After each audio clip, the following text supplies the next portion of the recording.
Your hand moves before your mind decides. 1 second you're fine, the next you're back in the habit, almost like someone else borrowed your body. Here's the twist. Ancient Japanese philosophy of Kaizen doesn't ask you to fight harder. It asks you to change smaller. So small, your old self doesn't even notice you're becoming new. If you want to break any habit without relying on motivation, like the video, subscribe to the channel, and let's begin. It happens in the most ordinary moment, which is why it hurts. Not in some dramatic crisis, just a quiet slice of time you've lived 1,000 times. You're standing there, maybe in the kitchen with the light too bright for how you feel, or in bed with the room dark and your phone glowing like a small moon. You tell yourself you'll only check for a second. Only one bite, only one scroll, only one more. Your body already knows the route. Your hand moves with the confidence of muscle memory, like it's following an invisible string tied to the habit. And somewhere inside you, a softer part of you is watching, not shocked, tired, almost resigned. You feel that small internal flinch, the one that comes right before you surrender. It's not even pleasure anymore, it's relief. Relief from the weight you've been carrying all day. Restlessness, loneliness, boredom, pressure, that buzzing discomfort you can't name. The habit becomes a door you've learned to open when your mind gets too loud. Then the painful part arrives right on schedule. Not the moment you do it, but the moment after. That brief pause where the room feels exactly the same except you don't. The same sink, the same screen, the same ceiling, but a thin layer of disappointment settles over everything like dust. You look at yourself from a distance and think, so it's still me, I'm still here, I'm still doing this. And the mind, cruel in its efficiency, starts writing the story it always writes. You don't change, you can't, you won't. It's a small grief, but it's real, because you didn't just mess up. You broke trust with yourself again. And when you do that enough times, you stop making big promises. Not because you don't want to be better, but because hope starts feeling embarrassing. Like raising your hand in class when you're not sure you know the answer. And yet, if you listen closely, there is something else in that moment, something almost hidden. Even while you're falling into the habit, there is a part of you that notices, a witness, a quiet awareness that says, this is happening. That small, clear voice is not your enemy. It's not weak, it's the beginning of your freedom. Because the truth is, habits don't win because they're stronger than you. They win because they're older than your decision. They were built in repetition, in tiny moments, in patterns so small you didn't respect them, until they became a track your life keeps rolling down. And if the habit was built in smallness, then it can be unbuilt in smallness too. That's where Kaizen begins, not as a motivational speech, not as a war, but as a quiet Japanese understanding. Transformation that is too big will trigger fear, and fear will drag you back to the familiar. So you don't challenge the habit with a grand revolution. You change one breath of it, one step, 1 degree, so small your nervous system stays calm, so small the old you doesn't feel threatened, so small it feels almost laughable, until it works, until the groove starts to fill, until the witness inside you becomes the one driving your hand. And when that happens, you don't just break a habit, you become someone new, without ever needing to break yourself first. So here's the first shift Kaizen asks for, and it's deeply Eastern in spirit. Stop treating the habit like it's you. Zen would say the self isn't a single solid thing sitting behind your eyes. It's more like a moving weather system. Thoughts passing, urges rising, moods changing, stories forming and dissolving. When the habit shows up, it feels personal because it speaks in your voice. But Zen invites you to look closer and notice something simple. The urge appears, stays a while, then fades. A thought comes, a sensation follows, the hand reaches, and only after that, the mind stamps it with a label. This is me. That's the opening. If the self is something that is happening, not something that is fixed, then you're not trapped inside a permanent identity like I'm an addict or I have no discipline. You're watching a pattern replay itself, and the moment you can watch it, even for a second, you're no longer just the pattern. You're the awareness that sees it. Kaizen works because it aims right at that 1 second. Not to crush the urge, but to widen the space around it. Just enough for a different choice to be possible. Kaizen doesn't change you the way a lightning bolt changes the sky. It changes you the way water changes stone. So quietly you almost don't believe it's happening until one day your hands no longer reach for what used to own them. Because the deepest pain of a habit isn't the habit itself, it's what it does to your relationship with yourself. Every time you say I won't, and then you do, something inside you learns a lesson you never intended to teach. My words don't mean much, not in a dramatic way, more like a slow leak. Confidence doesn't shatter, it drains, and eventually you stop trusting your own intentions. You start living with a low-grade suspicion of yourself, like you're sharing a house with someone unreliable. Kaizen is the opposite lesson, taught in the opposite way. It doesn't demand a heroic vow. It asks for a promise so small you can keep it even on your worst day, not to impress anyone, not to prove anything, just to repair the broken thread between your intention and your action. And when you keep a small promise, something sacred happens inside you. You begin to believe yourself again. At first, it feels almost insulting. 1 minute without the habit, 1 breath before you react, 1 tiny ritual, 1 small substitution, 1 gentle boundary. Your mind wants a clean, cinematic turning point, something you can point to and say, that's when I became disciplined. But Kaizen doesn't give you cinema, it gives you construction, it gives you bricks. And if you've ever tried to rebuild a life, you know bricks are more useful than fireworks. This is how your inner self changes, not by force, but by evidence. Every small improvement is a quiet piece of proof that you are not trapped, that you are not the kind of person who always fails, that your future is not a prison made of your past. When you make the change small enough to succeed, you stop practicing failure. You stop rehearsing defeat. You start rehearsing return. That rehearsal matters because the new you isn't a motivational mood. It's a trained nervous system. It's a body that has learned. When discomfort arrives, I don't have to escape. When the urge rises, I can stay present.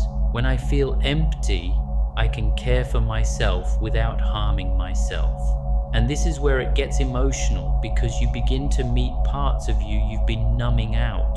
The habit was never just pleasure, it was protection. It was your way of surviving your own feelings. So when you reduce the habit, even slightly, those feelings start to surface like air bubbles in a pond.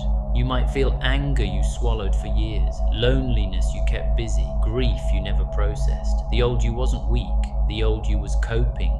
Kaizen doesn't shame that. Kaizen honors it and then gently teaches you a new way to cope. 1 degree at a time. You learn to sit with the itch of restlessness for 10 seconds longer than yesterday. You learn to let the craving crest and fall like a wave instead of treating it like a command. You learn to notice the moment your mind starts bargaining, just this once. And instead of arguing, you breathe and you watch the bargaining like you'd watch a child throwing a tantrum, not with hatred, but with firmness and calm. And slowly, your inner world reorganizes itself around a new center. The old center was the habit, discomfort to escape to temporary relief, to regret, a closed circle. A ritual of self-abandonment. Kaizen replaces it with a different ritual, discomfort to awareness, to 1 small choice, to dignity, a circle that widens into freedom. Dignity is a big word, but it arrives in small ways. It arrives when you don't need to lie to yourself, when you wake up without that heavy, why am I like this feeling? When you look at your own reflection and sense something unfamiliar. Respect, not because you've become perfect, but because you've become consistent. You keep showing up for yourself in tiny ways, and the soul, whatever you believe the soul to be, recognizes that as love. That's the secret. Kaizen is not just self-improvement, it's self-return. You become the kind of person who doesn't abandon themselves at the first sign of discomfort, the kind of person who can be trusted, the kind of person who can suffer without self-destructing, the kind of person who can change without violence. And then one day, you'll notice something almost eerie. The habit will knock and you'll hear it. You'll feel the pull, but your body won't move automatically. There will be space, a pause, a breath, and in that pause, the new you will appear, not as an idea, but as an action you can repeat. That's how Kaizen creates the new you, not by making you someone else overnight, by making you someone who chooses again and again, gently, patiently, until choosing becomes your nature. And then comes the part nobody romanticizes, because once you start building this new you, brick by brick, life will test the foundation. Not with a big dramatic storm, but with a bad day, a sharp comment, a lonely evening, a stretch of boredom that feels endless. Your nervous system will reach for the old door handle out of pure habit, like a hand reaching for a light switch in the dark. This is where most people break, not because they're weak, but because they misunderstand what failure means. When you slip, it can feel like the old self is back, like all your progress was just a mood that expired. The mind turns harsh and fast. See?